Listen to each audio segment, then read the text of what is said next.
Baik, selanjutnya selamat datang kami ucapkan kepada narasumber kita Teh Kokom yang akan mendampingi kita dalam parenting. Parenting itu apa sih ya Bu ya? Nanti dijelaskanlah sama narasumber kita ya.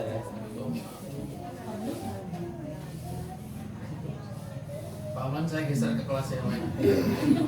KIZ. Assalamualaikum. Waalaikumsalam. Terima kasih Pak Haji. Selanjutnya Bapak Ibu, mari kita sama-sama ikuti kegiatan selanjutnya yang akan dipandu oleh Teh Kokom. Kepada yang dipersilakan. Terima kasih Bapak Aman. Bismillahirrahmanirrahim. Assalamualaikum warahmatullahi wabarakatuh. Waalaikumsalam warahmatullahi wabarakatuh. Alhamdulillahilladzi alafa baina qulubina fa asbahna bi ni'matihi ikhwana. Assalatu wassalamu ala Rasulillah sallallahu alaihi wasallam. Amma ba'du. Yang saya hormati dan saya muliakan Ketua Yayasan, Kepala Madrasah Ibtidaiyah Riyadhus Sigyan, Bapak Samsul Ma'arif dan Bapak Kiai Haji Subki LC. Yang saya hormati segenap Dewan Guru dan Sivitas Akademika Sekolah. Ada Pak Aman, ada Ibu Nini, Bu Ella. Bu Ella ada dua. Ini Bu Ella tetangga saya. Bu Ella juga. Ya, ada Pak Ari, Pak Holil dan Ibu Zahra. Oke. Bu, ada yang sudah kenal saya atau baru lihat? Baru lihat ya, Masya Allah, saya orang Kampung Gusti Bu, sekolah di sini. Nah, ini ada teman main saya juga, ini Bu Ii ya Bu. Bu Ii ini pengusaha kuliner Bu. Itu masakannya di Simpang 3 ya Bu ya. Itu enak-enak banget deh. Kalau saya kesini pasti saya menunggu ya. Pasti saya beli. Bu Ii ini teman main saya, teman berantem juga dulu. Ya. Alhamdulillah di sini bisa ketemu lagi. Kalau ibu-ibu mungkin baru lihat saya ya Bu ya. Soalnya saya tinggal di Ciracas Bu. Dan semenjak lulus ibtidaiyah emang udah enggak di Kampung Gusti. Jadi semenjak lulus kelas 6 di sini, di MI sini, langsung pesantren, terus kuliah, ngekos, terus kerja, terus kesono kesini nikah, ya gitu. Jadi jarang kesini ya Bu ya. Tapi saya adiknya Ustaz Subki, anak Kiai Haji Muhammad Hasanuddin gitu ya. Walaupun jarang di sini, mudah-mudahan Insya Allah ruhnya sih tetap di sini. Dan hari ini saya senang ketemu sama ibu-ibu semua, bapak ibu semua. Bapaknya ada satu ya Pak? Masya Allah. Ini juga bapak ini. Iya, hari ini seperti tadi disampaikan oleh Bapak Aman, kita mau sama-sama diskusi atau sharing tentang parenting. Parenting itu apa sih? Nah, parenting itu dia bahasa Inggris Bu. Ya, parent. Ada yang tahu nggak parent artinya apa? Orang tua. Kalau tingnya apa? Jadi parenting itu adalah tentang keorangtuaan, tentang bagaimana menjadi orang tua. Kenapa kita perlu belajar parenting? Kalau zaman-zaman orang tua kita dulu mungkin nggak parenting, nggak apa-apa ya Pak ya. Ya, zaman dulu kita kecil, semua insya Allah aman. Kita main di tetangga sebelah, tidur di tetangga sebelah. Seperti saya dulu, emak saya, Mak Haji, anaknya kan banyak Bu, 9. Nggak semuanya terkontrol. Ya, kadang saya tidurnya di tetangga yang sebelah sini, di tetangga yang sebelah sana. Nah, ibu saya nggak tahu dan tenang-tenang aja gitu. Karena semua tetangganya baik-baik, insya Allah. Tantangan dari lingkungan juga tidak banyak, tapi hari ini tantangan kita sebagai orang tua luar biasa Bu. Kalau nggak percaya, coba deh kita sama-sama simulasi ya. Ibu pada pegang HP nggak nih? Enggak. Ada yang bawa HP nggak? Ada. Ada. Pada pegang dompet nggak nih? Nih, ini ngapain ya pembicara nanyain apa? Nanyain dompet. Mau saya tarik-tarikin ya Bu ya. Ya, yang punya HP, yang punya dompet, boleh yuk kita sama-sama berdiri deh. Yuk, kita sama-sama berdiri, kita main sebentar, sebentar. Yang nggak punya pura-pura berdiri. Ya kan? Masa nggak bawa dompet? Ayo, ngaku takut banget ya Bu, dompetnya diambil. Kayaknya di dalamnya ada jutaan ya uangnya ya. Ya, yang punya HP, yang punya dompet silahkan letakkan di tangan sebelah kiri. Seperti ini. Satu apa dua-duanya? Satu aja Pak Aman, sombong amat. Ini maaf ya, ini HP nyala nggak? Nyala. Oh, ini lagi recording. Oh, alhamdulillah. Iya, nggak apa-apa. Ya, jadi sebelah kanan sudah, ya. Sebelah kiri. Ini kita anggap benda berharga, diletakkan di sebelah kiri, ya. Nah, sebelah kanan Ibu begini tangannya. Oke ya. Diusahakan tidak terputus garisnya.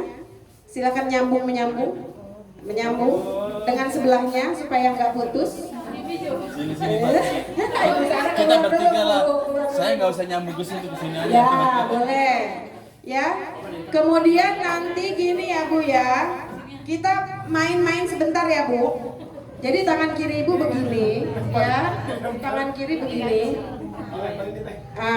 Tangan kanan berada di atas tangan temannya, di atas HP aku. Tapi sifatnya kayak mau ambil. Terbalik. Seperti ini, ya. Oke ya, paham ya, jelas. Oke, nanti saya akan bercerita singkat. Kalau saya sebut kata matahari, kata apa Bapak Ibu?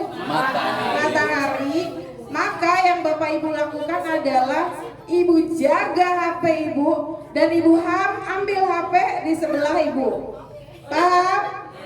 Paham?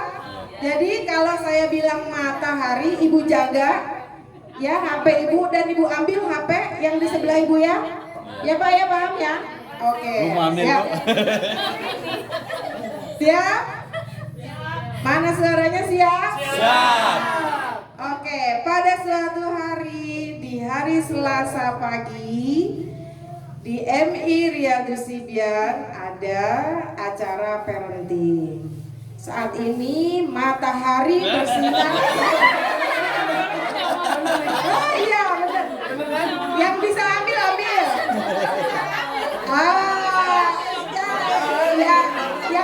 Yang udah keambil ditaruh dulu, duduk ya. Oke. Nanti yang belum keambil kita main lagi. Ya, yang belum keambil kita main lagi, masih berdiri. Ya. Yang udah ngambil, yang udah keambil duduk. Yang udah keambil. Lanjut ya Bu. Ya. Oke.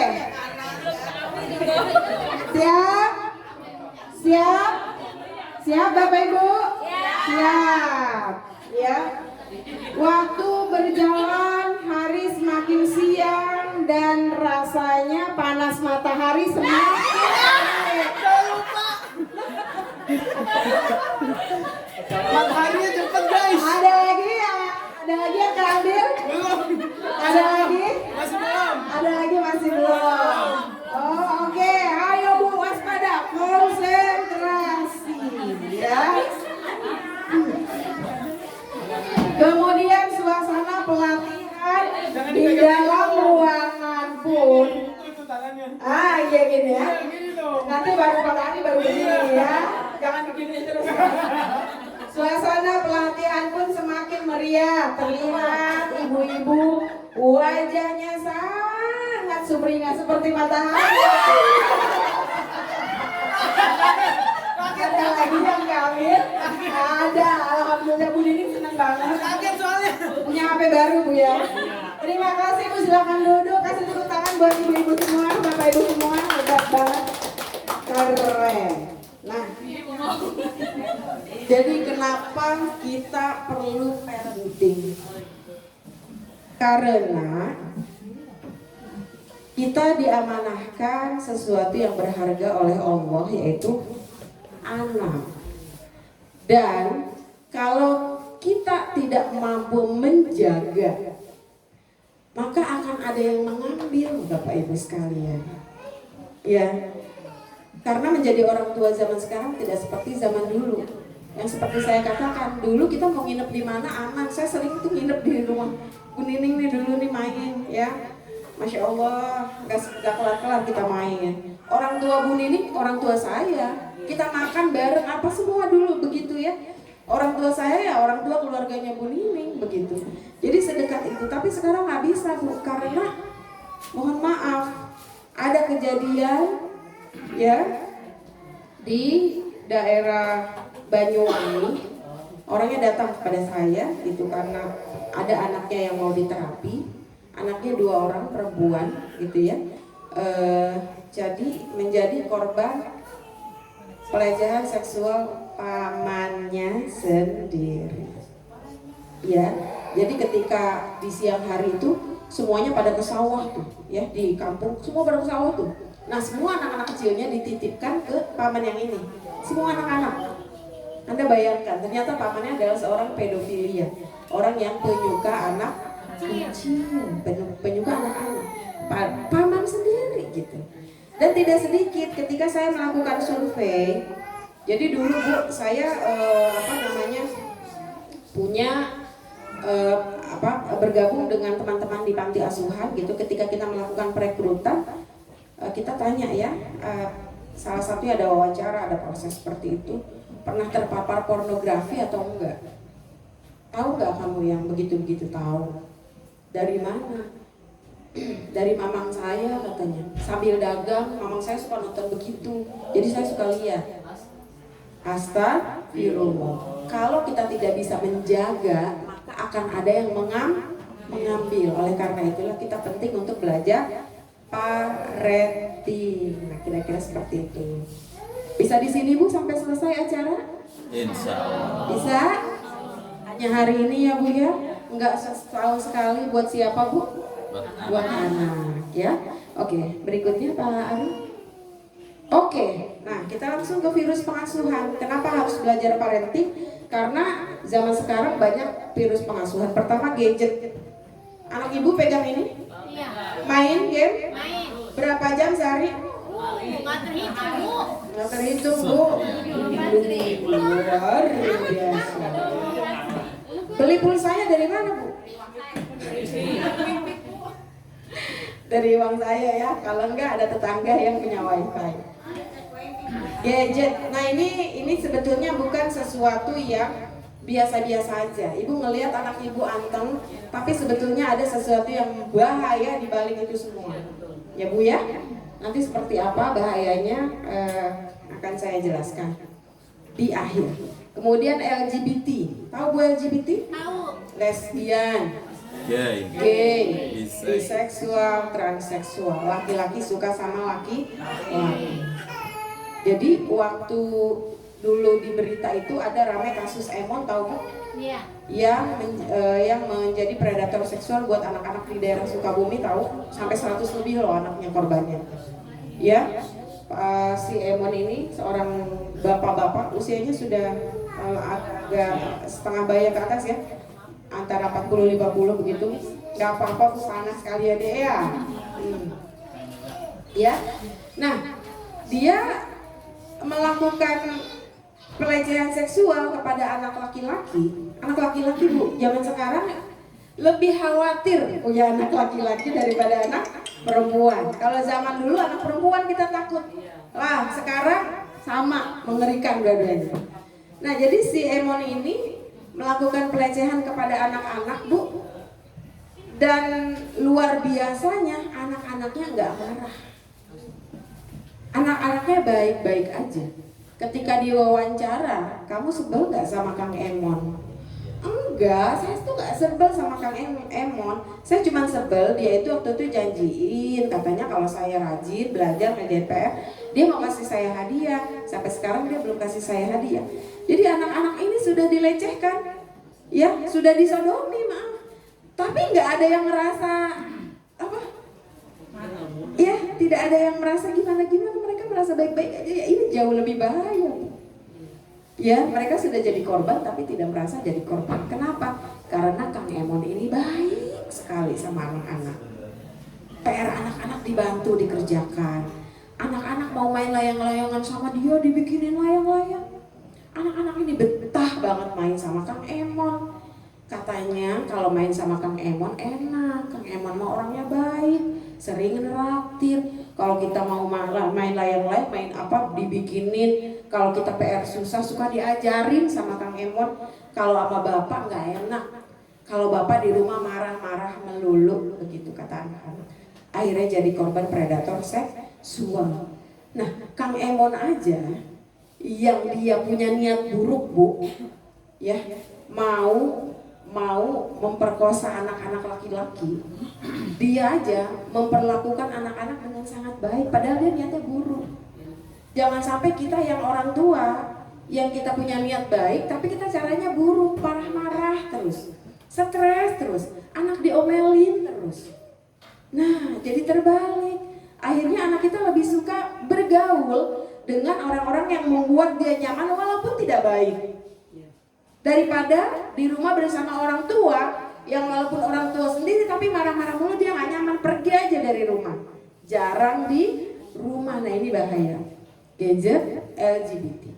Dan pelaku LGBT ini mempelajari, termasuk juga bandar-bandar narkoba ya. Agen-agen narkoba itu mempelajari parenting, Bu, jangan salah. Mereka belajar bagaimana mendekati anak-anak kita. Nah, kita sebagai orang tua gak pernah belajar gimana caranya deketin anak-anak. Nah, ini yang keliru. Belajar ya, Bu ya. Siap hari ini sampai selesai? Cuciannya dilupain dulu boleh? Ya, masaknya dilupain dulu boleh? Tinggal beli ya, Bu ya. Hari ini boleh spesial gak masak ya? Beli aja. Kemudian virus pengasuhan berikutnya adalah teman sebaya. Ya, kadang-kadang temennya suka ngajak yang jelek. Anak kita nggak mampu membackup, akhirnya ikut-ikutan aja. Ini ada kasus lagi.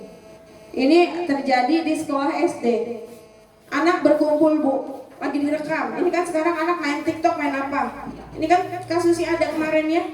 Kemudian ada yang lagi pacaran, kemudian suruh sama teman-teman main, ayo maju, berdua maju tuh yang pacaran. Cium, cium, cium, cium dong, cium. Digituin, Bu, sama teman-temannya. Dicium, buka bajunya, buka bajunya, buka bajunya.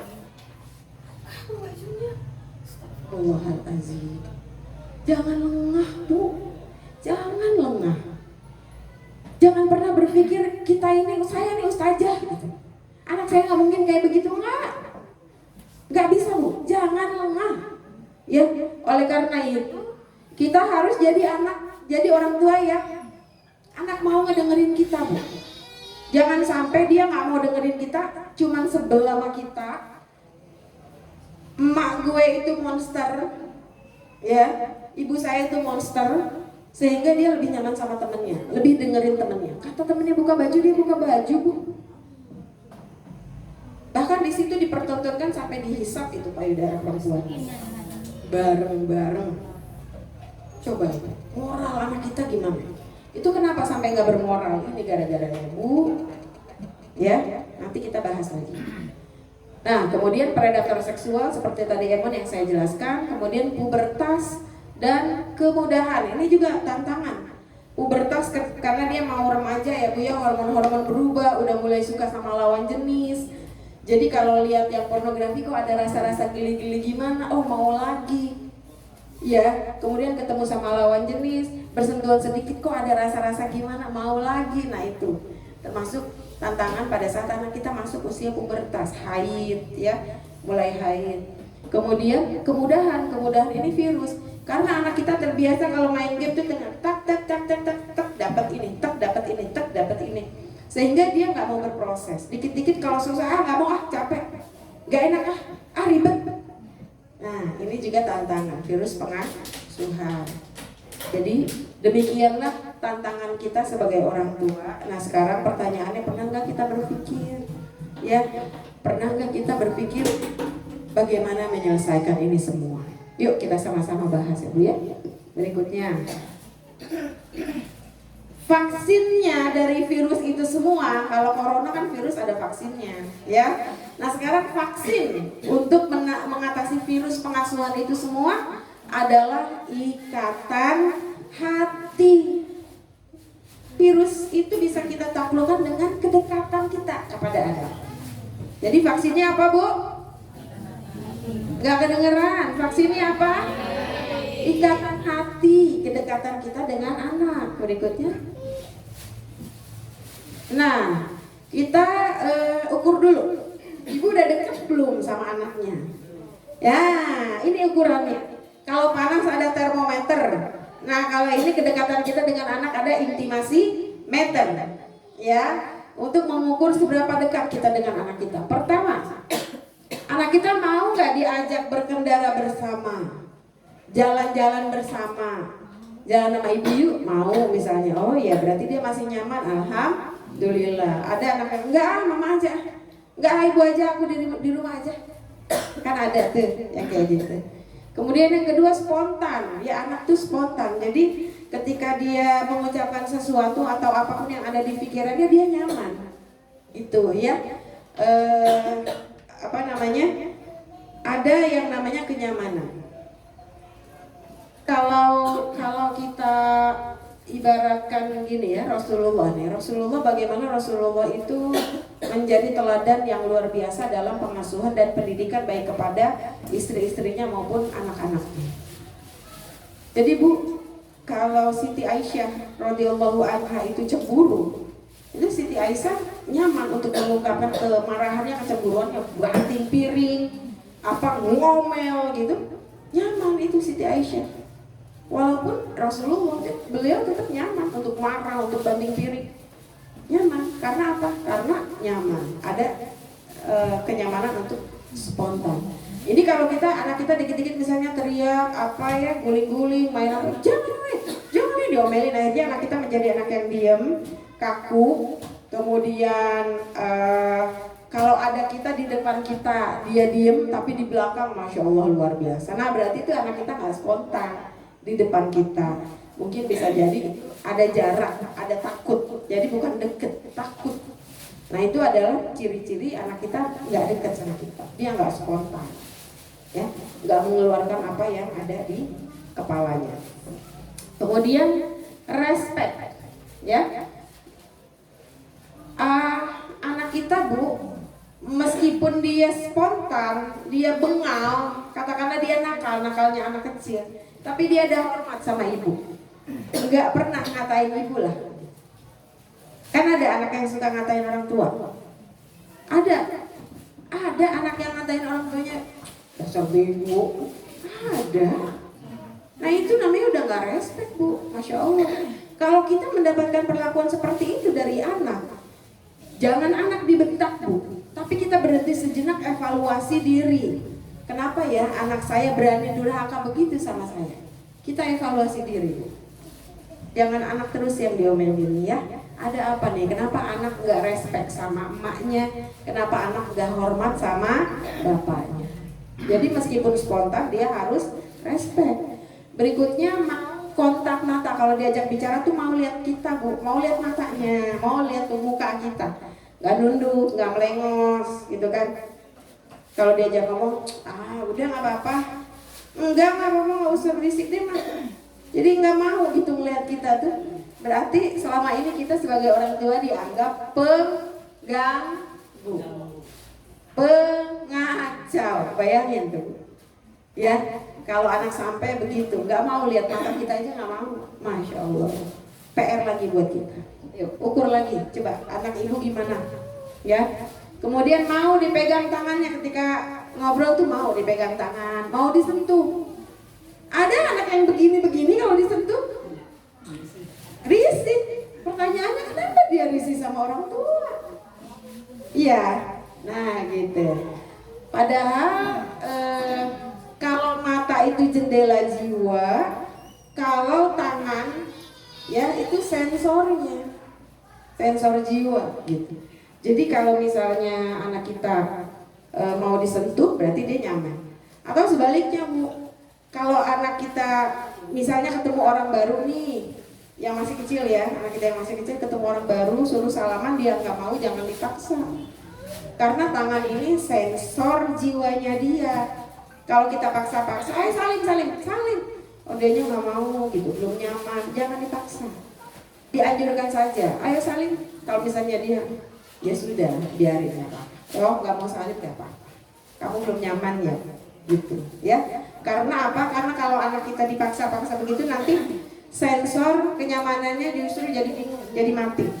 Sehingga ketika suatu hari ya misalnya dia ketemu sama predator seksual, sama laki-laki yang nggak dia kenal, kemudian dia pegang-pegang tangan, awalnya kan dia nggak nyaman, tapi dia akhirnya dia ingat, dulu juga sama mama nggak nyaman, tapi dipaksa-paksa, sehingga ketika dia merasa nggak nyaman dia diam aja. Nah ini bahaya. Tapi kalau kita terbiasa ya membiarkan sensor anak bertumbuh dengan baik, maka ketika dia tidak nyaman ya dia tidak nyaman akan tegas gitu. Ya. Nah, sebagian orang memanfaatkan kebiasaan ini untuk memangsa anak-anak muda yang sensor kenyamanannya itu sudah rusak. Paham nggak Bu? Paham ya? Jadi jangan sampai sensor anak kita rusak kemudian dimanfaatkan oleh tadi penjahat-penjahat seksual. Ya. Berikutnya punya inisiatif bicara, mau cerita, mau mulai pembicaraan. Kalau ada yang aneh di kelasnya dia cerita langsung pulang, "Ma tadi di sekolah begini." Jadi ada inisiatif bicara. Jadi kita tahu sebagai orang tua keseharian dia apa. Karena dia terbiasa menceritakan semuanya. Gitu ya Bu ya. Nah sekarang anak ibu begitu apa enggak? Yo. Hah? Enggak, iya. Nah, ada iya, ada ya. Enggak. Kita sama-sama evaluasi. Berikutnya, mau akui kesalahan, ya? Wah, nggak mau, anak saya mah nggak mau. Bohong mulu Bu. Kenapa anak kita berbohong? Kenapa anak kita tidak mau akui kesalahan? Karena dengan berbohong dia selamat. Karena kalau dia tidak ngaku dia selamat. Kalau dia ngaku habislah dia. Kalau dia jujur habislah dia. Nah ini mulai sekarang terbalik Bu. Tolong. Karena ini kualitas mental yang sangat penting. Sesalah apapun anak kita, ya kalau dia jujur, misalnya Bu, misalnya nih yang punya anak laki-laki deh, mungkin sering dah uangnya hilang, ya enggak? Ya enggak? Ih pada diem aja, ya enggak? Enggak apa ya? Ada yang iya, ada yang enggak. Tahu-tahu kemarin saya ada goceng nih, perasaan tadi ada goceng di dompet kok nggak ada, ya? Terus besok lagi perasaan goceng tadi ada nggak ada lagi, apalagi anak-anak yang sudah mulai kecanduan beli apa itu game. Kalau dulu main internet ya, kalau sekarang udah HP. Nah, kalau seandainya kejadian seperti itu, kemudian ibu tanya sama anak ibu dan anak ibu ngaku, jangan digebukin Bu. Ya, apa yang perlu kita lakukan? Duduk. Ibu seneng banget kamu udah mau ngaku gitu. Ya Pak ya. Bapak bangga kamu mau jujur, itu bagus. Tapi mencuri itu salah. Nah gitu. Jadi besok kakak harus bertanggung jawab ya. Besok enggak jajan ya, 5.000-nya buat ganti yang tadi kamu ambil, gimana? Iya enggak? Mau jadi anak baik kan? Mau jadi anak soleh? Iya? Iya, oke. Ya udah. Bapak enggak marah kalau kamu enggak ngulang lagi.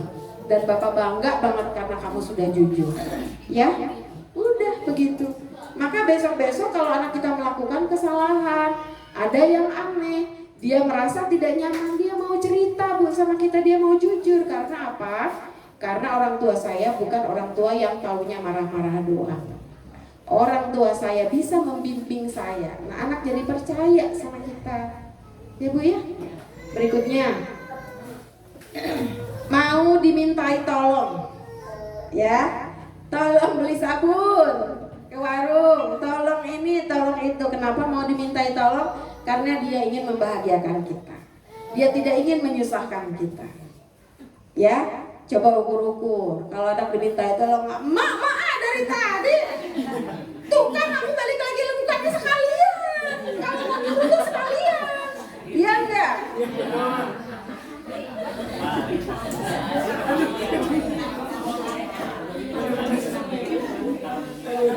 Ya. Jadi ukur-ukur nih anak saya seberapa dekat sih sama saya. Nah, tadi tuh udah ukurannya semuanya ya. Betah di rumah, jarang keluyuran. Kalau anak kita dekat dengan orang tuanya, Bu, dekat di rumah, jarang keluyuran. Tapi kalau anak kita keluyuran mulu, jarang di rumah, kemungkinan besar karena dia nggak nyaman lihat muka emak bapaknya. Kalau nggak cemberut, kalau nggak marah-marah, kalau nggak nyuruh-nyuruh, udah tuh 3 aja tuh. Iya nggak? Mama bapak saya tuh cuma 3. Kalau nggak cemberut, kalau nggak marah-marah, kalau nggak nyuruh-nyuruh, udah itu aja tuh. Masya Allah. Di luar sana anak kita didekati oleh sosok yang sangat membuat dia nyaman. Kamu namanya siapa? Kok kamu cemberut aja, kayaknya lagi nggak enak. Lalu anak kita bercerita, didengerin. Lama-lama, oh saya punya permen, kamu mau permen nggak? Permen, enak permennya enak. Ya besok kita ketemu lagi ya. Saya bawain permen lagi besok, ya. Ngobrol lagi besok ketemu, nggak taunya permennya isinya apa? Narkoba. Lama-lama anak kita udah ibarat tadi HP udah keambil, udah nggak tahu gimana ya Allah. Tahu-tahu anak saya kok udah, ya Allah anak saya kok jadi narkoba. Nauzubillah min dzalik. Ya, tahu-tahu anak kita, masya Allah, nauzubillah udah menghamili anak orang. Astagfirullahaladzim, nauzubillah min dzalik. Bu, kalau kita abai terhadap pendidikan anak, Bu, itu kita keseret, Bu. Ya, di neraka kita keseret. Anak ini amanah, ya Bu ya.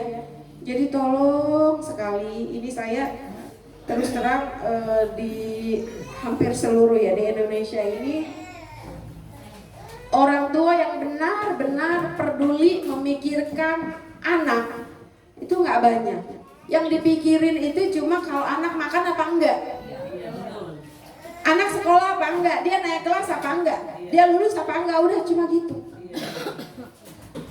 Yang paling penting Bu, anak kita kalau ketemu sama Allah siap apa enggak.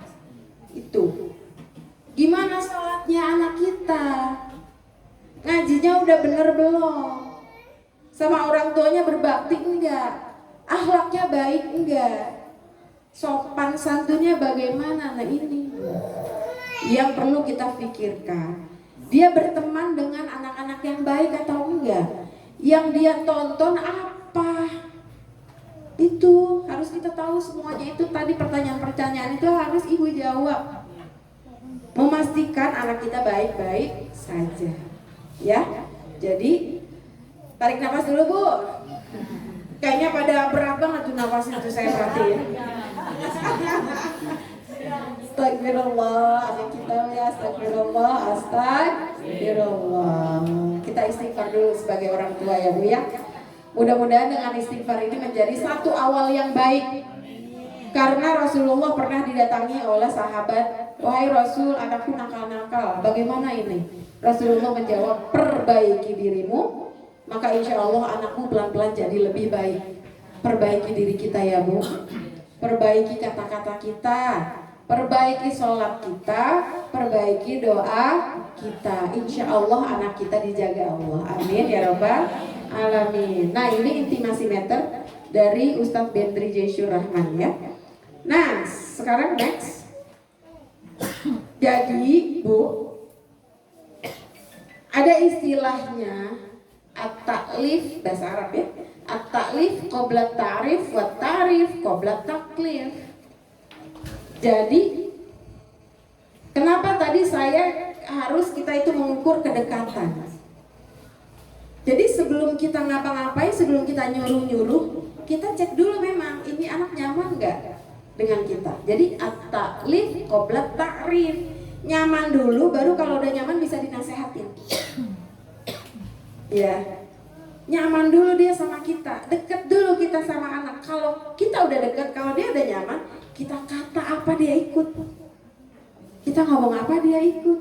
Jadi jangan ujug-ujug nyuruh mulu, tapi kita nggak pernah membangun kedekatan, nggak bisa. Deket dulu bu, at-taklif qobla ta'rif, bangun dulu kedekatan, ya. Kemudian wa ta'rif qobla taklif, kasih tahu dulu sebelum nyuruh-nyuruh, sebelum membebani dia dengan banyak hal. Kasih tahu dulu, kasih pijakan dulu, ya. Jadi seperti itu. Jika anak bermasalah atau ada masalah dengan pasangan nih, misalnya ibu ada masalah lagi berantem mulu sama laki bu, misalnya, ya, jangan fokus ke perilakunya dulu bu, fokus ke perbaikan hubungan terlebih dahulu. Misalnya sama pasangan nih, ya, pasangan, laki saya ini ngasih duit belanja kurang dulu, ya. Kayaknya dia mah kagak ngerti dan nih barang-barang naik semua. Bawang aja 5.000 cuma 7 biji. Iya. Cabai juga sama, 5.000 cuma 7 biji. Kayaknya kok laki saya kagak ngerti ya. Terus kalau yang kita lakukan marah-marah, gimana sih Pak? Ini kan apa-apa naik, masa uang belanja kagak tambah.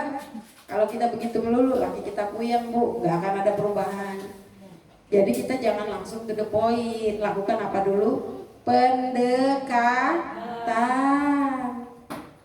Perbaiki dulu hubungan kita, kedekatan kita. Seenggak-enggaknya sebelum kita ngomong kayak gitu bu, kita bikinin kopi dulu. Ya, udah gitu kita bacain tuh kopinya. Bener. Ya Allah, bismillahirrahmanirrahim. Lembutkan hati suamiku. Ya, buat suamiku paham, bukakan hatinya ya Allah, tambahkan sayangnya kepadaku. Ya, baru dikasih kopinya, baru kasih minumnya. Begitu dia udah nyaman baru ngomong, ya Pak, ini cabai sekarang mahal Pak, harga-harga naik Pak. Tapi dibuat nyaman dulu. Nah, sama anak kita juga begitu bu, anak kita dibuat nyaman dulu. Ya, misalnya Dek, ibu udah masakin tuh sayur oyong kesukaan kamu, makan dulu yuk, ayo makan dulu. Makan, dia makan. Nah sambil dia makan, enak deh, enak, masakan mama juara. Nah udah, baru deh kita ngomong, Dek, main HP-nya udah berapa jam ya hari ini? Gitu, ya, baru kita ngomong deh, main HP-nya udah berapa jam hari ini? Emang gak pegel apa Dek mata? Ya, ada tahu nggak? Ada bahayanya loh kalau sering lihat HP lama-lama. Baru kita sampaikan bahayanya A, B, C, D, macam-macam itu. Jadi ya mulai sekarang HP-nya dikurangin ya deh ya, gitu. Mama sih nggak melarang sama sekali, tapi dikurangin deh pelan-pelan ya, kayak gitu. Nah jadi kalau anak diajak bicara baik-baik, insya Allah sih, karena pada dasarnya anak kita lahir dalam keadaan fitrah. Anak kita itu lahir dalam keadaan suci, bening, kayak botol kosong. Mau diisi apa nih botol tergantung kita orang tuanya. Mau diisi air bening dengan kata-kata yang baik, dengan banyak lantunan ayat Allah, dengan kata-kata yang lembut, anak kita jadinya begitu pribadinya, baik. Kalau mau diisi dengan omelan, caci makian, hitam isinya anak kita nih gelasnya, botolnya kotor jiwanya. Ya, makanya jangan heran ada anak yang badung. Kenapa? Karena diisi dengan makian. Anak bego lah, anak setan lah, iya kan? Anak bengal, anak susah diatur. Dasar anak susah diatur. Dasar anak suka nyusahin orang tua. Padahal kata-kata yang paling makbul yang datangnya dari siapa bu? Mulut emaknya. Begitu emaknya ngomong, dasar anak yang suka nyusahin orang tua, nauzubillah, seumur hidup nyusahin. Nauzubillah bin. Jadi ingat kata-kata ibu adalah doa. Dulu ya Bu ya, Imam Masjidil Haram tuh kalau marah begitu tuh emaknya. Dasar Imam Masjidil Haram. Ya. Kesel banget nih Mama. Mama sumpahin ntar gede jadi Imam Masjid Haram. Makanya jadi Imam Masjidil Haram. Karena ketika marah ibunya berdoa ya. Jadi waktu ibu marah sekarang balik ya Bu kata-katanya doa. Paham ya Bu? Berikutnya. Nah, tadi kan at-ta'lif qabla ta'rif. Bangun dulu kedekatan dengan anak, baru deh kita bisa kasih nasihat, baru kita bisa suruh-suruh, baru kita bisa kasih dia tugas-tugas. Nah, sekarang caranya gimana untuk membuat kedekatan dengan anak? Membangun kedekatan dengan anak caranya bagaimana? Pertama, tidak berbicara tergesa-gesa Bu. Kalau ngomong jangan cepet-cepet. Anak kita pemahamannya masih terbatas. Ibu ngomong pelan-pelan. Kalau ngomong jangan sambil cuci piring. Ambil nyuci. Tuh, PR-nya dikerjain tuh. Kemarin ibu dipanggil sama ibu guru tuh. Ibu ambil nyuci, teriak-teriak. Sampai nggak pesennya ke anak? Paham nggak anak? Nggak paham. Ya. Yang perlu dilakukan apa? Ajak bicara anaknya, sini. Sentuh tadi ya. Sentuh, pegang tangannya. Ibu mau ngomong, duduk sini, duduk. Duduknya sejajar Bu, duduk sampingan atau duduk berhadapan, duduk bareng. Jadi ngomongnya jangan sambil lalu. Nanti anak nggak paham, emaknya juga kesel kalau anak nggak paham-paham. Padahal cara ngomongnya keliru, ya Bu ya. Mulai sekarang biasain. Kalau sama anak gimana? Sini, ibu mau duduk. Duduk sama ibu mau ngomong. Coba Bu ngomong gitu. Sini, duduk, ibu mau ngomong. Ayo latihan ya. Sini, ibu mau. Nah, gitu ya. Sini, ibu mau ngomong. Ya, jadi ambil tangannya atau pegang pundaknya. Sini. Sini duduk. Ibu mau ngomong. Gimana Bu? Ayo semuanya. Sini. Ibu mau ngomong. Ya. Atau ibu mau bicara. Kalau saya biasa ke anak, ibu mau bicara. Mama mau bicara. Sini. Mama mau bicara. Gitu ya. Jadi biasakan itu ya. Oke. Itu caranya beda Bu. Ayo deh, coba deh. Kalau ibu pakai cara kayak gitu, udah ya, beda nggak? Anak mau dengar? Mau, ya.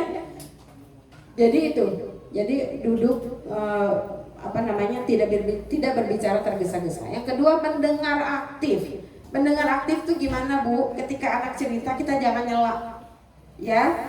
Misalnya waktu anak cerita nangis pulang. Aku berantem sama Aden. Kalau kita biasanya kan, kalau ibu biasanya ngomong, kamu mah kebiasaan. Udah jadi monster, kamu kebiasaan. Mukanya gitu ya. Pulang sekolah pasti berantem melulu. Emang itu sekolah apa tempat berantem? Ya, ngomongnya begitu. Awas ya, kalau besok-besok berantem lagi, udah ngancem gitu. Awas ya, gimana nggak takut Bu anak sama kita? Ya, kalau cara ngomong kita kayak gitu. Ya, tapi kalau kita mendengar aktif, anak pulang-pulang nangis ya. Aku berantem sama Aden, Masya Allah. Sini duduk dulu. Tuh penting tuh kata-kata itu. Sini duduk dulu. Cerita sama ibu, gimana ceritanya? Kitanya mau dengerin.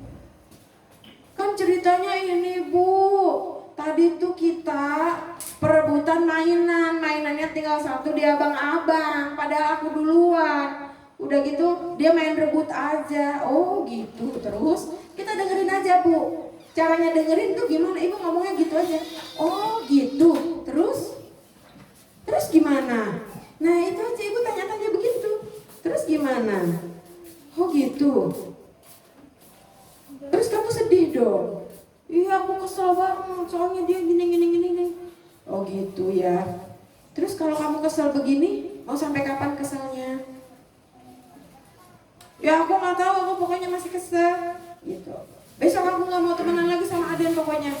Ya udah, kalau sekarang masih kesel, kamu butuh apa? Mau minum dulu, atau mau istirahat dulu, atau mau apa? Nggak usah dinasehatin dulu bu, nggak usah dinasehatin. Anak lagi butuh curhat, kita dengerin aja bu, mendengar aktif. Ya, jadi kita ngasih feedback, itu namanya feedback ya. Terus, oh gitu. Terus besok gimana dong? Terus kamu sedih ya? Itu namanya kita ngasih feedback. Gak usah dinasehatin bu. Jadi emak dikit-dikit nasehatin. Padahal saat itu anak sedang tidak ingin mendengar. Ya bu? Anak ingin didengar. Apa bu? Anak ingin didengar. Lagi nggak pengen denger, tapi pengennya didengar. Ya udah dengerin. Kita kasih feedback aja. Oh gitu. Oh gitu ya. Oh gitu. Terus kalau kamu misalnya nggak temenan sama Aden, ntar gimana perasaan Adennya? Misalnya gitu. Ntar kamu temenan sama siapa? Tanya-tanya aja. Tanya-tanya. Sampai akhirnya dia menemukan jalan keluarnya sendiri. Kalau gitu baiknya gimana? Baiknya gimana ya? Kalau misalnya dia udah nemuin solusinya, oke, itu bagus kalau menurut ibu. Udah selesai, kamu udah nyaman, udah enak sekarang. Udah enak. Oh ya udah, alhamdulillah. Itu. Anak saya tuh kalau nangis kan gitu heboh ya, tipunya. Ada nggak anak ibu yang suka gitu nangisnya? Lama gitu. Nah, sini dulu sini. Enggak, saya nggak ngomong apa-apa bu, duduk, dipeluk, diusap aja. Terus, enggak, saya nggak ngomong apa-apa, biasa sebukan gitu. Ya, kemudian saya tanya, mau minum? Mau minum? Ya, aku mau minum. Ya, kita ambil air teh. Udah tenang belum? Udah mau cerita sama aku mau cerita, tapi aku nggak bisa berhenti. Oh ya udah nggak apa-apa, udah terus. Gitu ya bu ya. Jadi biarkan anak kita ngeluarin emosinya. Seperti itu tekniknya. Mendengar aktif. Termasuk mendengar aktif adalah kita di wajah. Ini semua kita hadapkan kepada anak bu. Mata kita ke anak, badan kita. Jangan kayak tadi sambil nyuci piringnya bu ya. No. Atau sambil kita jawabin WA, atau kita sambil update status. No. Ya bu ya. Mendengar aktif. Yang pertama apa? Tidak bicara tergesa-gesa. Yang kedua mendengar aktif. Yang ketiga membaca bahasa tubuh anak. Nah ini penting bu. Ini sangat penting untuk membuka kedekatan dan komunikasi kita dengan anak. Caranya sederhana. Misalnya ketika anak kita pulang nangis, kemungkinan besar dia merasa apa bu? Sedih, kesel, apalagi? Marah. Kalau anak nangis biasanya kenapa? Sedih, kesel, marah, apalagi? Sakit misalnya. Nah, kita tandai itu body language-nya, dia kan nangis. Dia kan fisiknya nangis. Terus kita tandai, kamu kenapa? Sakit ya? Kamu kesel ya? Kamu kesel ya? Ya? Atau misalnya kamu sedih ya? Jadi seperti itu, Bu. Nah, ini kelihatannya sederhana, tapi buat orang-orang yang sudah membuktikan ini efeknya sangat luar biasa. Mau bu, anak kita nyaman dengan ibu? Mau? Maka buka komunikasi dengan membaca bahasa tubuh dan mendengar perasaan tadi. Kamu sedih ya? Kamu sebel ya? Lihat dia mukanya cemberut. Anak mama cemberut terus, kenapa? Kesel. Itu bahasa cuma kayak gitu bu. Kenapa? Kesel. Itu anak kita langsung hatinya terbuka. Jadi ibarat panci lagi ngegolak tuh, ya kita masak air bu, ya pancinya ngegolak, ya kalau misalnya itu anak kita sedang emosi kayak gitu, kita buka tutup pancinya, kita buka perasaannya, kamu kesel ya, itu rasanya kayak tutup panci itu dibuka, jadi perasaannya mengalir keluar dengan sangat nyaman dan baik. Oke, latihan ya, sekarang latihannya. Misalnya anak kita pulang banting tas, kira-kira dia kenapa bu? Perasaannya kira-kira? Kesel. Apalagi bu kalau anak pulang banting tas? Marah. Oke, kemudian kita ngomongnya gimana? Kalau misalnya kita tahu oh dia banting tas, mungkin dia marah, kita ngomongnya gimana? Ngomongnya gimana? Ngomongnya taruh deh yang benar atau gimana ngomongnya? Kenapa?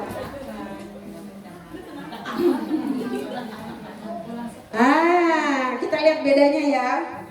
Yang pertama tadi ibu bilang apa? Taruh tasnya yang bener deh. Itu nasihat bukan? Nasihat. Yang kedua, kenapa pulang-pulang kok tasnya udah dibanting-banting? Ya, itu di situ udah menandai perasaan belum? Belum. Jadi yang hanya perlu ibu katakan, kenapa tasnya dibanting? Marah ya? Itunya perlu dibahasakan ya bu. Kesel ya? Marah ya? Nah itu bahasa seperti itu yang membuka pipa emosinya. Ya, kelihatannya simpel tapi insya Allah mudah-mudahan ibu mudah untuk menerapkannya. Sekarang kita pulang-pulang anak kita ya, happy banget, senyum aja, seneng banget.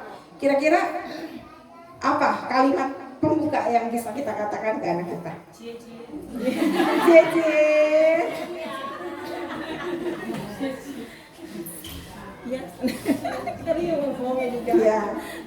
Ya, cie misalnya gitu ya. Anak mama body language kan senyum-senyum. Ya udah kita lihat, oh senyum-senyum aja. Kira-kira perasaannya apa? Bahagia, senang ya. Nah kita tinggal ngomong aja, cie. Kayaknya anak mama pulang senyum-senyum, senang ya. Nah itu kita namanya menandai perasaan. Lagi happy kayaknya, ya. Itu ya bu, paham? Itu namanya menandai perasaan, mendengar perasaan. Nah, yang berikutnya hindari 12 gaya populer penghalang komunikasi. Apa aja 12 gaya populernya? Coba next. Oh nggak ada. Ke atas. Ya, menyalahkan. Ya dikit-dikit nyalahin. Kamu mah emang begitu sih. Makanya jangan begini kan? Ibu udah kasih tahu deh, ya. Kemudian apa lagi? Yang kedua, meremehkan. Katanya bisa, masa pakai sepatu salah melulu, padahal udah gede. Meremehkan atau menyindir juga. Kemudian yang kedua, yang ketiga mengkritik. Ya, ini ngepel kok masih basah. Nyuci piring ini kok masih licin banget. Padahal dia udah mau cuci piring, tapi kita nggak hargai. Kita lebih fokus ke piring yang licin. Nah, sering enggak kita lebih sering mengkritik anak daripada menghargai anak, bu? Bener nggak? Kritik dulu. Coba bayangin itu, menyalahkan, mengkritik, meremehkan. Gimana anak mau deket sama kita? Kalau pola komunikasi kita menggunakan 12 gaya populer yang menghalangi komunikasi, gimana dia mau deket? Nakut-nakutin, ngancem, ya, membandingkan. Kamu kan udah kakak, masa kayak gitu kalah sama adiknya? Gimana nggak kesel anak kita? Nah, ya, ngaca ya bu. Siapa yang selama ini pakai 12 gaya populer penghalang komunikasi? Ngacem. Ayo, ngacem. Iya bagus. Ibu yang jujur, insya Allah awal dari merubah. Istighfar dulu yuk. Astagfirullahaladzim. Pantesan ya anak saya susah diatur. Ya, karena saya sering menggunakan 12 gaya populer penghalang komunikasi mulai sekarang bu. Caranya gimana? Misalnya anak kita main HP nggak berhenti. Pertama, ajak dia apa? Yuk duduk sama ibu. Ibu mau bicara. Kemudian yang kedua, kita mendengar aktif, membaca bahasa tubuhnya, mendengar perasaannya. Ya, ibu perhatiin. Belakangan ini kamu udah 3 hari main HP-nya itu lama sekali. Main apa sih bang? Tanya-tanya dulu. Main Mobile Legend mah seru ya, main game itu. Nah itu kita memahami tuh perasaan dia, seneng main itu, seru mah gitu. Oke, Mama sih nggak masalah kalau kamu seneng seru. Cuma kok ya, nah ini pakai iMessage. Mama lihat kamu jadi jarang ke masjid. Mama khawatir, nah itu namanya pesan saya. Mama khawatir kamu sholatnya lalai. Mama khawatir kamu PR-nya lupa.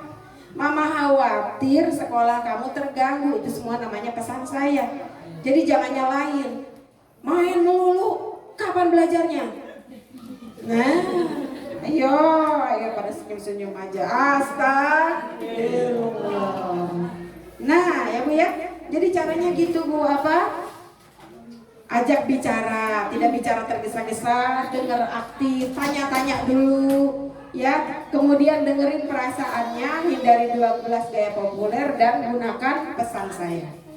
Jadi Mama berharap besok main HP-nya 2 jam aja sehari ya Nak ya.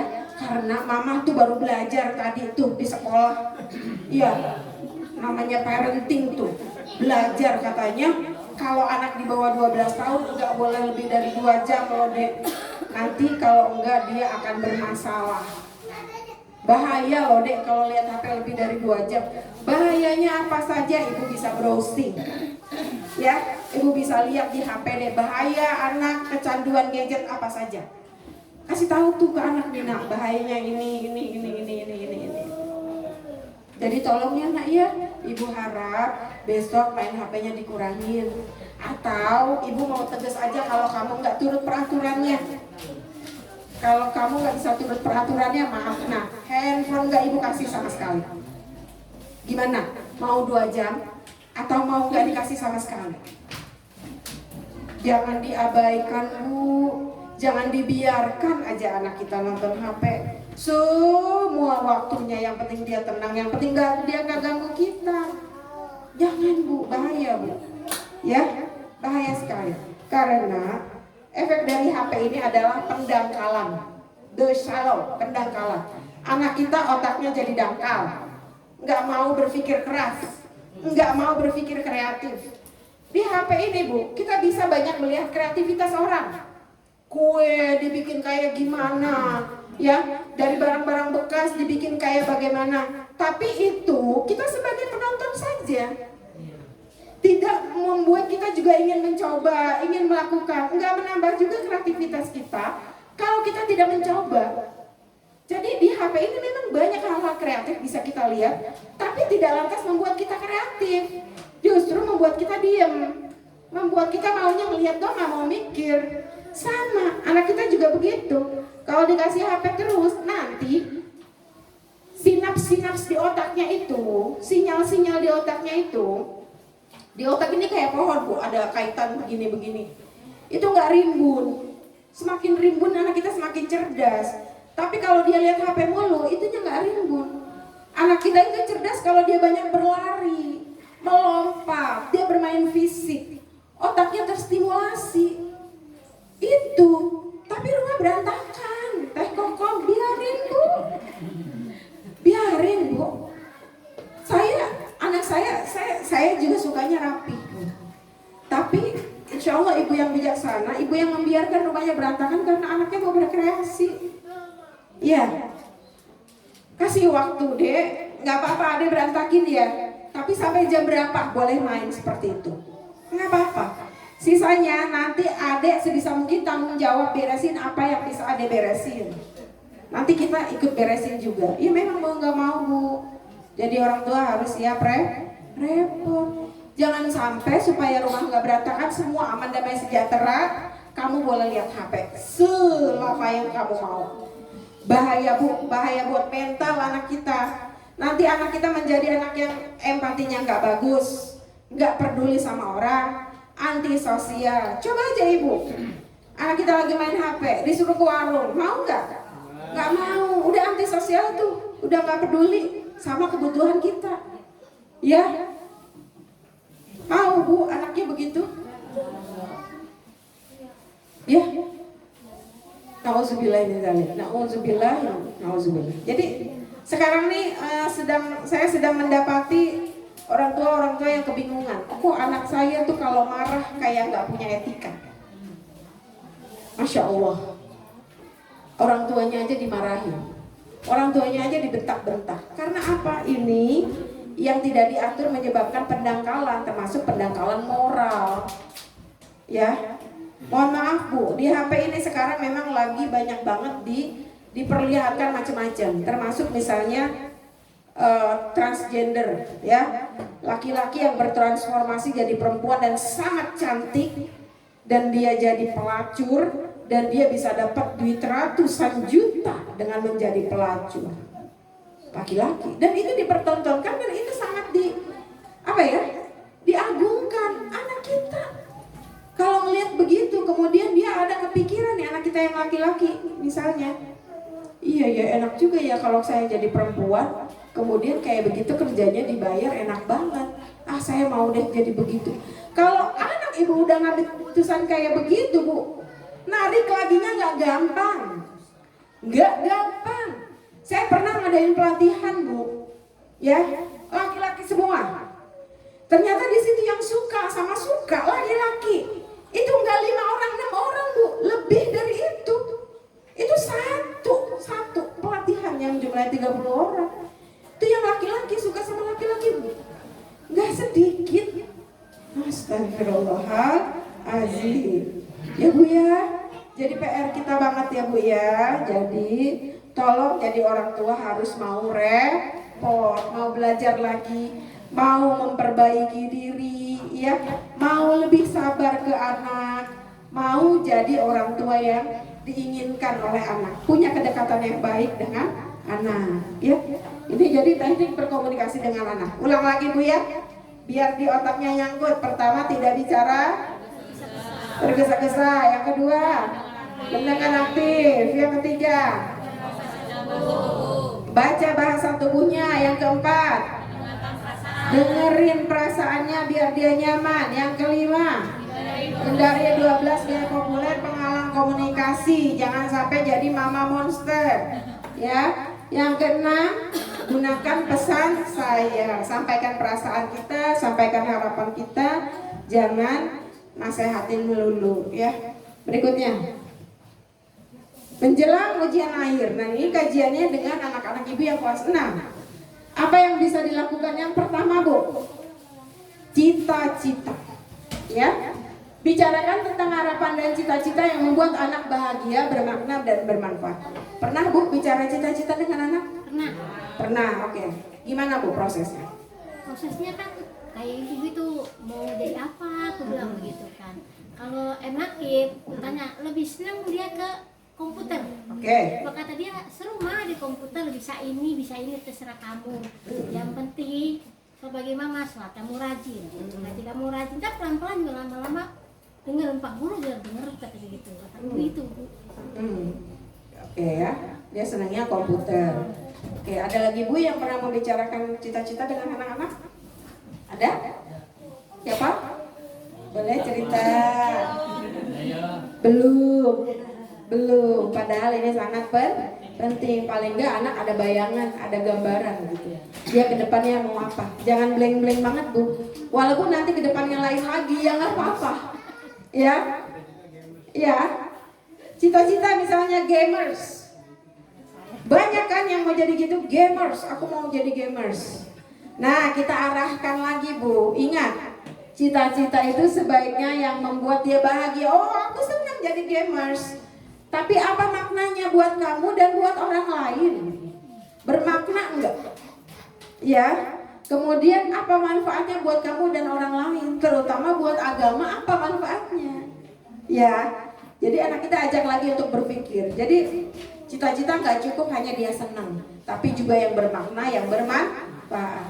Ajak Bu, ajak dia untuk bicara cita-cita. Karena hasil survei, anak yang memiliki cita-cita hidupnya lebih terarah, terhindar dari kenakalan remaja serta virus pengasuhan. Ya, karena kalau dia udah punya cita-cita, ketika dia lihat HP pun kemungkinan dia akan cari yang sesuai dengan cita-citanya dia. Ya, misalnya dia senangnya storytelling, dia senangnya cerita-cerita deh, ngomong apa gitu di YouTube. Maka YouTube-nya pun dia akan lihat yang orang cerita-cerita. Misalnya ada orang yang deskripsikan kuliner. Mungkin dia akan banyak begitu, ya. Jadi lebih terarah. Berikutnya, chunking down. Chunking down itu runut ke bawah, langkah-langkah menggapai cita-cita. Oh, kalau kamu mau jadi, memang sekarang dokter kayaknya anak-anak jarang ya yang mau jadi dokter sekarang.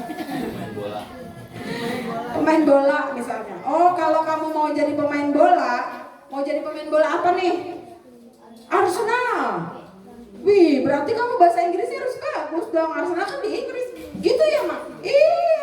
Berarti kamu bahasa Inggrisnya harus bagus. Oh, gitu. Iya. Kedua, kamu harus disiplin. Belajar disiplinnya bagaimana? Gitu. Yang ketiga prestasi kamu harus bagus. Caranya gimana? Berarti nih kamu ujian nilainya harus bagus.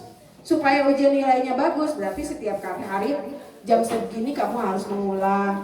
Jam segini kamu harus. Nah, ajarin tubuh anak kita itu membuat itu yang namanya runut ke bawah atau chunking down. Untuk menggapai cita-cita dia yang besar kan perlu langkah-langkah yang kecil. Langkah-langkahnya apa dulu? Nah, yang paling kecil dan terdekat adalah dia sukses dulu ujian di kelas 6. Caranya bagaimana? Kamu bangunnya bagaimana? Tidur malamnya bagaimana? Belajarnya kapan? Kalau kamu nggak paham gimana caranya gitu ya Bu ya. Dibimbing ya Bu ya anak-anaknya Bu ya. Jangan ibarat anak ayam terserah dia nyari makan kemana. Ya, jangan ibarat kita nyekolahin anak terserah dia nanti belajarnya gimana gitu ya. Oke ya Bu, bisa dipahami? Berikutnya semuanya tadi Bu buat tertulis. Belajarnya mau jam berapa, kalau nggak ngerti mau nanya sama siapa ya. Mau telepon gurunya kapan dan lain sebagainya, semuanya itu ditulis. Dan termasuk apa yang dilakukan dan apa yang perlu dibantu itu ditulis. Dan buat komitmen perjanjian ya. Kalau kamu misalnya 1 hari nggak belajar, berarti 1 hari nggak lihat HP ya. Misalnya, itu buat aturan Bu. Ya, saya juga begitu anak saya. Kalau nggak ngaji ikro, kalau nggak belajar no HP. Nggak ngaji ikro bisa, nggak belajar bisa, masa HP nggak bisa? Gitu, ya. Nah berikutnya tadi ya buat komitmen, buat tertulis. Kalau perlu, kalau dia bisa mencapai kita kasih hadiah, boleh, gitu ya Bu ya. Sebagai bukti bahwa dia telah melakukan yang baik sesuai targetnya, boleh kita kasih hadiah atau reward. Hadiahnya tuh nggak mesti yang mahal, nggak mesti hadiahnya mobil Honda Jazz, nggak mesti ya Bu ya. Kalau hadiahnya HP iPhone 13 nggak mesti ya. Hadiahnya yang ini aja, ayo makan-makan deh, mana misalnya boleh ya, seperti itu. Oke, next, habis ya. Oh, catatan. Masih ada catatannya Bu ya. Pertama, sifat utama yang harus dimiliki oleh orang tua yang baik adalah apa Bu? Apa Bu? Mau repot ya. Namanya orang tua pasti kita repot deh. Sampai anak kita rumah tangga juga mungkin kita tetap iya ya. Kalau yang sudah mau punya cucu kan juga repot. Iya Kak? Anak kita yang mau lahiran kitanya yang repot kan? Iya ya. Jadi orang tua memang harus mau repot. Yang kedua, mengasuh anak adalah ibadah. Yang kita harapkan adalah ridha Allah dan balasan dari Allah. Kita sama-sama berdoa, Robbi ibnili indaka baitan fil jannah. Ya Allah, bangunkan ya untukku rumah terbaik di surga. Setiap lelah ibu, setiap keringat ibu, capeknya ibu, begadangnya ibu, pada saat itu pula semoga Allah sedang membangun pelan-pelan bangunan-bangunan buat kita di surga ya, sedang dibangun untuk kita batak-bataknya lagi disusun Bu. Ibaratnya kalau di rumah kalau di dunia ya, semen-semennya lagi disusun, interior desainnya lagi disiapkan untuk kita di surga insya Allah. Sebab Bu, kalau kita tujuannya bukan surga apalagi ya. Jadi kalau ibu lagi capek, lagi lelah, lagi stres, mungkin bismillah, ingat lagi kepada Allah. Ya Allah, bangunkan untukku rumah terbaik di surga. Berikutnya perbaikan utama adalah perbaikan diri, baru dengan pasangan dan kemudian dengan anak. Jadi perbaikannya dimulai dari mana, Bu? Diri sendiri. Ibda binafsik, mulai dari dirimu sendiri. Terakhir ada cerita tentang Ustadz Jeffrey Al-Bukhari, tahu Bu? Tahu ya, seorang dai yang sangat legendaris. Jadi beliau itu, Ustadz Jeffrey ini kan sempat waktu mudanya nakal sekali kan, ya, narkoba lah, semua kenakalan remaja semuanya, badungnya luar biasa, pulang pagi. Ibunya kan ustazah yang hebat ya, Umi Tato tuh ya, ustazah yang hebat. Ingat apa yang saya bilang tadi di awal, jangan pernah merasa saya ustazah, anak saya nggak mungkin kayak gitu. Nabi Nuh aja anaknya juga berdosa, durhaka. Jadi jangan pernah berpikir seperti itu ya Bu ya. Nah, Umi Tatu ini begitu. Sedih nggak Bu punya anak narkoba Bu? Bayangin beliau ustazah besar, jamaahnya banyak, tapi anaknya narkoba, ya. Kemudian sering pulang malam, pemabuk dan lain sebagainya. Sedihnya kayak apa? Pulang pasti namanya ustazah dinasehatin gak tuh anak? Nasehatin. Ya pasti ya Bu ya, semua ayat Allah dikeluarin gak? Dikeluarin. Emang gak tahu kamu kalau begini dosa, begini ya? Ya pulang pagi, ya gak kasihan sama orang tua, ya gak malu apa orang tuanya kan ustazah apa segala macam. Tapi bertahun-tahun dinasehatin tuh gak berubah. Akhirnya Umi Tatu berpikir, kayaknya saya nggak bisa ngomelin anak saya melulu nih. Gimana caranya ya supaya anak saya berubah? Itu Umi Tatu melakukan yang namanya at-ta'lif qabla ta'rif. Bangun dulu kedekatan sebelum kasih nasihat. Jadi membangun kedekatan dulu dengan anak. Anaknya pulang ya, Masya Allah nak, dipeluk tuh. Umi kangen. Biasanya kan dimarahin. Kalau ini malam itu enggak tuh. Ya pagi-pagi Uje pulang sama mamanya, Masya Allah nak, Umi kangen, dipeluk. Kemana aja sih? Umi tungguin sampai subuh belum pulang juga. Umi kangen, pengen sholat subuh bareng sama kamu. Ya, udah gitu. Apaan sih Umi? Oh capek ya. Ya udah kalau capek istirahat dulu. Umi udah tuh, kamarnya udah Umi bersihin. Spraynya udah Umi ganti tuh. Kamarnya kamu tuh udah bagus banget tuh sekarang tuh. Semuanya udah Umi ganti, wangi udah tuh spraynya juga. Biar kamu istirahatnya nyaman. Udah, kalau kamu capek istirahat dulu. Atau mau makan dulu, Umi udah masakin tuh sop ayam kesukaan kamu. Makan dah tuh, mumpung anget-anget. Jadi yang dilakukan oleh Umi Tatu begitu aja Bu. Menyayangi aja tuh anaknya, walaupun anaknya badung, pengal luar biasa. Disayang aja tiap hari. Ternyata lama-lama hatinya terketuk hati anaknya. Ya, lama-lama akhirnya mau membuka hati Uje-nya itu ya. Akhirnya mau dengerin nasihat Uminya. Alhamdulillah akhirnya berubah dan membawa perubahan yang luar biasa. Saya bilang bagi Indonesia. Karena dengan wasilahnya Uje sekarang artis-artis, selebritis semuanya jadi pada peduli agama, pada mau ngaji. Kalau dulu mana mau. Iya, tapi dengan wasilah Uje, Masya Allah luar biasa. Tapi ingat, prosesnya juga tidak mudah. Uje sempat juga jatuh ke lubang hitam ya. Tapi alhamdulillahnya punya ibu yang mau belajar, punya ibu yang mau memperbaiki diri, punya ibu yang mau membangun kedekatan dengan anak. Alhamdulillah, akhirnya anak berubah. Jadi at-ta'lif qabla ta'rif. Bangun dulu kedekatan, baru nasehatin anak. Paham ya Bu ya? Mudah-mudahan ini semua menjadi menjadi hal yang bisa membuat Bapak Ibu berpikir lebih berbeda dan punya niat yang lebih baik lagi untuk belajar menjadi ibu yang terbaik, yang disayangi, yang dekat dengan anak-anak, sehingga anak-anak kita bisa kita arahkan menjadi anak-anak yang saleh dan sholihah. Dimulai dari siapa Bu? Diri sendiri ya. Baik, terima kasih. Kurang lebihnya mohon maaf. Setelah ini kalau ada yang mau tanya boleh ya. Wabillahi taufiq wal hidayah. Wassalamualaikum warahmatullahi wabarakatuh.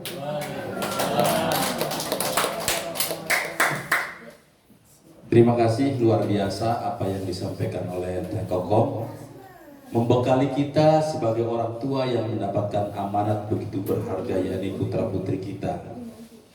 Putra putri kita itu harta termahal buat kita, betul Bapak Ibu ya? Dan itu amanah dari Allah yang sangat mulia. Amanat itu berarti titipan. Punya kita sepenuhnya bukan Bu? Bukan. Anak itu titipan milik Allah, satu saat akan kembali kepada Allah.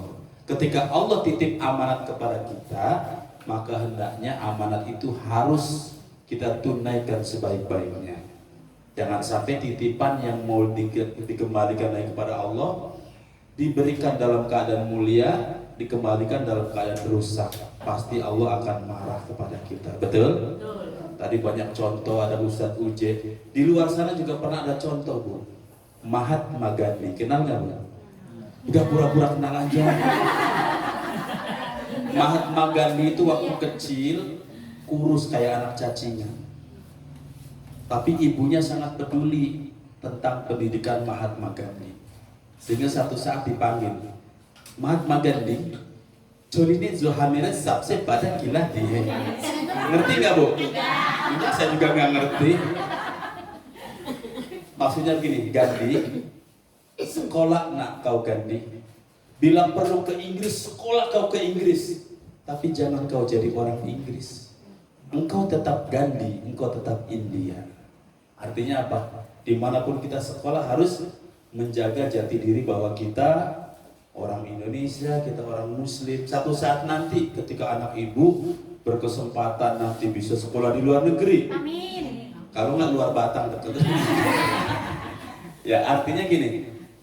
Kemudian Mahatma Gandhi sekolah ke Inggris. Nah berpisahlah Mahatma Gandhi dengan ibunya. Amko hamise gitu kan. Akhirnya begitu pulang, Mahatma Gandhi membawa perubahan besar untuk bangsa India yang tadinya bangsa yang miskin. India kemudian pesat menjadi negara yang cukup maju dalam berbagai teknologi, ilmu pengetahuan juga lumayan. Ya termasuk anak-anak kita. Hari ini bukan siapa-siapa ya Bu ya, tapi 10-20 tahun yang akan datang tidak tertutup kemungkinan Gubernur DKI Jakarta adalah anak-anak dari Bapak Ibu semua. Amin. Mungkin orang-orang yang nanti akan memberikan perubahan besar bagi masyarakat adalah terlahir dari anak-anak kita. Maka dari itu, ya bekal hari ini kita dapatkan dari Tekokom memperkuat kepada kita betapa amanah yang Allah titipkan kepada kita berupa anak ini, pendidikannya tolong didukung sepenuhnya. Tinggal praktekin aja apa yang beliau sampaikan. Banyak banget Pak Guru. Tapi intinya tadi ya harus siap mau repot, harus siap menjaga lahir batin. Karena kan kita tidak mau anak kita lebih rendah dari kita. Harapan kita biarlah kita seperti ini, tapi anak kita harus terbang tinggi, harus mencapai cita-citanya yang setinggi-tingginya. Betul nggak Bu? Mudah-mudahan putra putri kita senantiasa diberikan kesuksesan dalam kehidupan dunia dan akhiratnya, menjadi anak yang soleh dan soleha, berbakti kepada orang tua, bertakwa kepada Allah, bermanfaat bagi nusa bangsa dan agamanya. Ada yang mau nanya Bu? Kayaknya udah sepi nih, tinggal sendirian ya. Yang lain udah pada pulang. Mana Pak Ari nggak ngasih cemilan, cuma air doang, kan ikan mujair. Tapi kita hari ini dapat ilmunya Bu ya. Ini ngaji Bu, bahkan ngaji hari ini banyak banget ya bekalnya. Banyak ilmu-ilmu yang dapat kita amalkan buat anak kita, di keluarga kita. Jadi selama ini ternyata apa yang kita lakukan banyak yang salah ya, keliru. Kita membatasi anak untuk berkreatif karena kita nggak mau repot, padahal itu salah ya Tekokom ya. Justru kita harus memberikan kesempatan kepada anak kita untuk berkreasi, untuk apa namanya, untuk bisa mengembangkan apa yang menjadi kecerdasannya. Terima kasih kami ucapkan kepada ibu-ibu dan bapak. Ini paling ganteng sendiri Pak di sini Pak. Ya, atas kehadirannya, mudah-mudahan Allah berikan keluasan rezeki buat kita untuk mengawal putra-putri kita menjadi anak-anak yang sukses. Kita tutup pertemuan kita pada kesempatan siang hari ini dengan membaca hamdalah, alhamdulillahirabbil alamin. Kami juga mohon dibukakan pintu maaf yang seluas-luasnya atas segala kekurangan dan keterbatasan. Kita akan berjumpa kembali dalam waktu dan kesempatan yang